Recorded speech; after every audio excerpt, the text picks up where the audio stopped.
Cool. So happy Monday, everyone. Good to see you.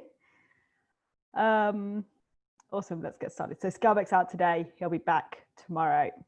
Hopefully not news, but now MTTP is officially a KPI. So this is pretty exciting news. So firstly, it's like a well done. You've all done all the work to prove that this stuff is important and that we can actually really impact it. So that's pretty exciting stuff. It also means that it's a department level KPI. So this is the thing that's really triggered a lot of the conversations about when we get stuck in the deployment pipeline, or if we need dev escalation or something like that. Now we're in a much better position to turn those things into incidents because it's a department level KPI. Everybody in the company is now really keen to help us continue to meet our goals.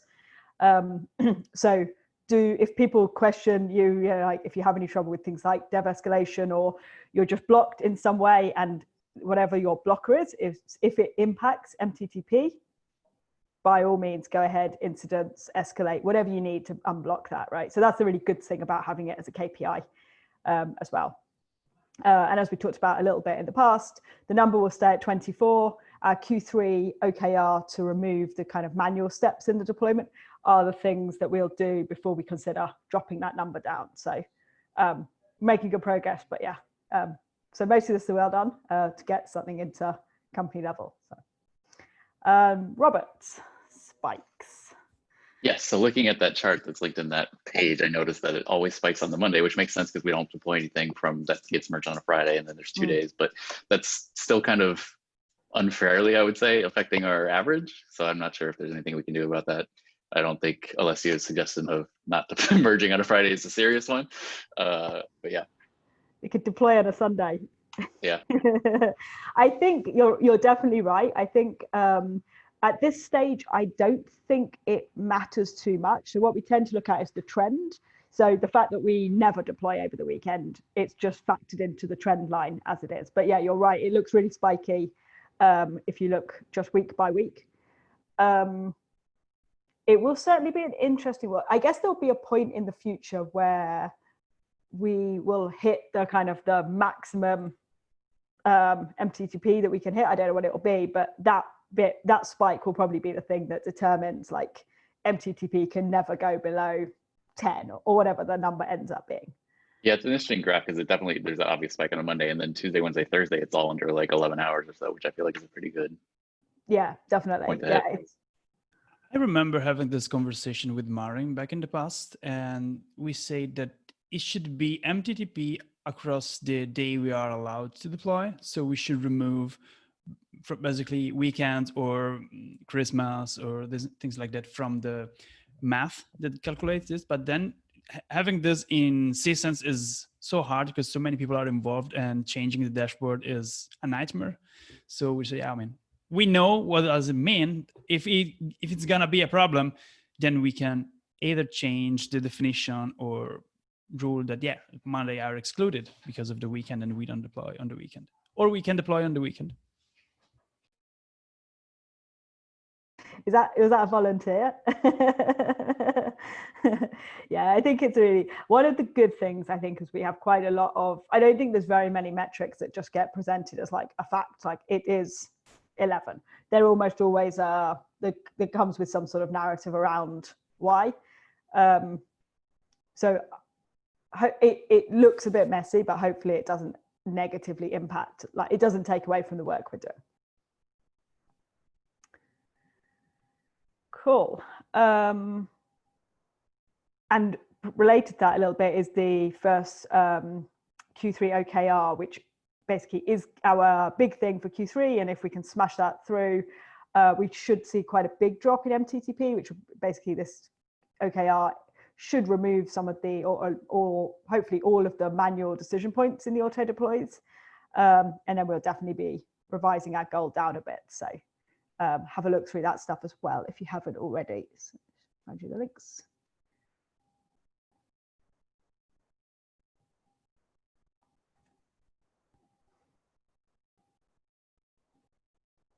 Cool. And Q3 actually starts next Monday, so we'll be focusing more on these in the coming days and weeks. Cool. So incident near misses. I think most of you have seen and kind of interacted with this issue that Marin raised. What we don't have is like a really clear definition of like, these are all the things that would trigger a near miss. And obviously we can refine that as we go. But I wanted to kind of just get your thoughts, like, assuming we're all in agreement that this seems like a sensible thing to at least try. And if you're not, please shout. But assuming we are, what would be a good place to start? Like, so I'm thinking like the QA issues are pretty straightforward. We can update the handbook and we can update the issue template. But are there other areas that people think would be useful for us to document and sort of share out these are the people who most likely would come across a near miss? Maybe in the very first time, it could be also interesting to put this in the merge request template so that, you know, please, developer, once this will get deployed, it will be merged, it will be deployed tomorrow, which means that when tomorrow you check for this, if something goes wrong, please raise a near miss issue or whatever. It gets more visibility. Maybe you can remove it after a couple of months. It's just for boosting visibility of this new procedure. I have the question there, like when you say people, do we specifically mean just developers, managers, or whatever, or people in specific teams? Because I like when you ask, hey, you know, who would be likely to see this? I think the general answer is basically any developer. But we don't really have any correlation, I think, as to, oh, the people working on this team or this product, they are more likely to run into high-profile incidents. I don't think we have any of that. So jump in there with Alessio. I have doubts about using the merge request template just because we already have quite a few checkboxes and there's a rather disturbing number of merge requests where none of them are checked off. People might still do the task, but they just don't check them off. And so I feel that maybe adding there would just add as noise. Maybe a better way might be to have the danger bot in its reply say like, hey, you know, please make sure that tomorrow you take a look at this or that. But there too is a risk that people will just overlook it. Well, we've got those notifications on the merge request when it actually gets deployed. Would it make sense to like ping them at that point? Or is that too late? So we could do that when it's deployed to staging, in theory. There's the question though, then who exactly would you ping? The author. Except it might be a community member and they might not be able to test it, right? So then you would have to say, okay, let's ping maybe the author and the assignee. You can check for the community contribution label and avoid that, I guess. Right. But so by the way, you have to figure out it. In other words, it's not just, oh, we always ping the author, because that might be somebody who doesn't even have access to the QA issues. Yeah, but isn't the point about opening this as an incident? So the QA issue is just one clear place when you can write down, please, if something goes wrong, rise a near miss incident. But the point is actually opening a real incident, right? So right. A community contributor cannot open it in any case. So yes, I do agree with your point. My concern in checking for the last people assigned to it would be something like maintainers getting thousands of pings every day because everything will get merged. So I would rather prefer writing down something like, if you are a community member and cannot do these things, please ping those who merged it or whatever. Right. Could we maybe add the notification to the QA issue template somewhere at the top? Because I think there we already take care of not assigning the QA tasks to the community member. Not exactly sure, might be wrong there. But there's somewhere at the top or the bottom, you know, whatever works best. We can just have in bold text say, you know, hey, if you find a regression, create an incident, basically. Because I think that at least that way it's all sort of in one place. Yeah, okay, that makes sense. Jarv, Do you want to go through your stuff? Yeah, I was just reading the linked issue, and yeah, maybe having an incident makes sense. Really, though, we should probably just immediately block promotions if we're concerned that, you know, there's another deploy that's right behind it that's gonna, like, you know, cause the same problem until it's fixed. Like, maybe we should just set the CI variable that adds the manual promotion step to Canary. That way, like, at least it's explicit that release managers are going to have to manually promote things before. This is something that I wrote as well in the issue description, and Marin was really in the idea that we should just drain Canary instead of doing this. And it also likely that many things will be catched in when they already are in Canary, because basically people working in the US time zone, staging deployment happens in the EMEA time zone. 1 hour later, it got promoted to Canary.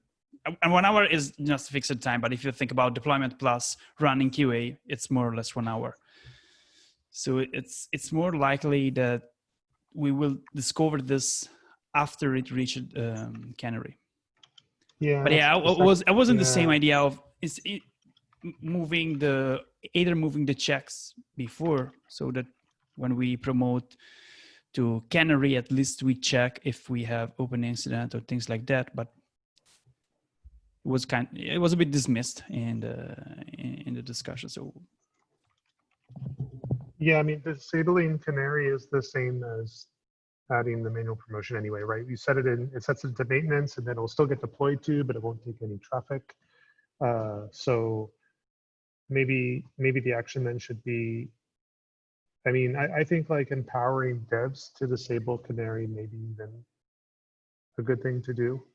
If they are aware of an issue, they should feel like, I don't think there's any special access for Canary operations, so maybe they can just disable it themselves. Is that too much?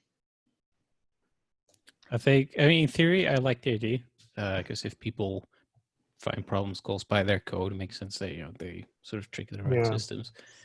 The thing I see happening is that people are going to do that, not notify release managers, and then release managers go, hey, why the hell's Canary disabled? I think also. But this is. Sorry, go ahead. This is something we can fix easily, which we can expand the chatops command for disabling Canary for sending a notification also in upcoming release, so that we know when it gets disabled. Just in terms of notification, then why, that's not a story, but at least we know that it's disabled. Right. So, sorry, go ahead, Amy. I think like before, well, we should work out when the timing is, but if we're in sort of, you know, if we did this work in a few weeks, or we did the second part of this in a few weeks, then we should definitely try and wrap this into our removal of manual decisions from automations, right? So like, I think this is, for me, feels like step one is we get people to raise near miss incidents, and then we should end up with some sort of automated response to that.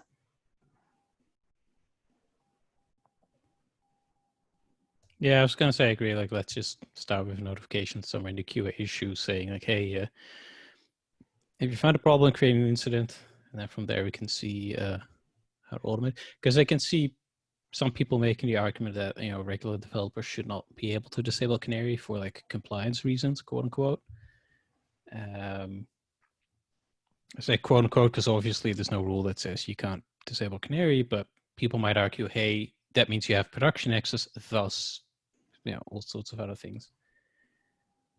So the QA banner basically seems like the easiest starting point. And maybe even give them the invocation in the bot to create the incident so that they can do it, as well as like what text to put. Because I think it's going to probably, you should probably say like start an incident and mention that Canary should be disabled right away. I guess in most cases, so that the on-call who gets paged knows to do that. That's a great point. Okay, great. I'll put some of this stuff into the issue then, and we can start working on that. But yeah, awesome. Myra. Yep. So this is more like a friendly reminder. So the security release is starting next week. So around this time, I expect for developers to start asking like, hey, what should I do if I have a security issue assigned? Or why my security issue was not included? Or where should I go? And we have a lot of documentation. So the developer documentation was recently updated. We also have a video explaining in the broad sense all the steps that the developer needs to do. And we also recently added some frequently asked questions. So if someone asks on whatever channel, just please point them to this documentation. And Jarv, you are Yeah, I was just asking. wondering what's the TLDR for security release and auto deploy, like really quick, because I haven't been following it closely, and I'm really curious. There are three we, links below before your comment. You can read them. Okay, there isn't a TLDR. So is there a TLDR for like how many releases do we think we're away from having auto deploys happen during the security release? Like, is it gonna be next month or the month after that, or longer? So the That TLDR, is the. oh, go ahead. Yep. When the auto deploy are going to be merged or considered with the security, that is like the $1 million question. So we don't really have a deadline for it. We are working towards it. So what we are going to do next security release is that we are going to run an experiment trying to see how much of the security release we can move on, and we can like merge security merge requests targeting master on security as soon as they are ready. And we are going to see like what are the blockers and what insight that bring us. And then perhaps there we can have a more clear plan and probably a due date. Okay, cool. That's enough. I was just curious. Thanks. I think the answer is always the next security release. I see. Sure. Awesome. Is there anything else anyone wants to cover? Okay, I'll stop the recording. Oh, sorry, I completely lost the ability to. How do you do that? Oh, here we go. Oh no, it's one button.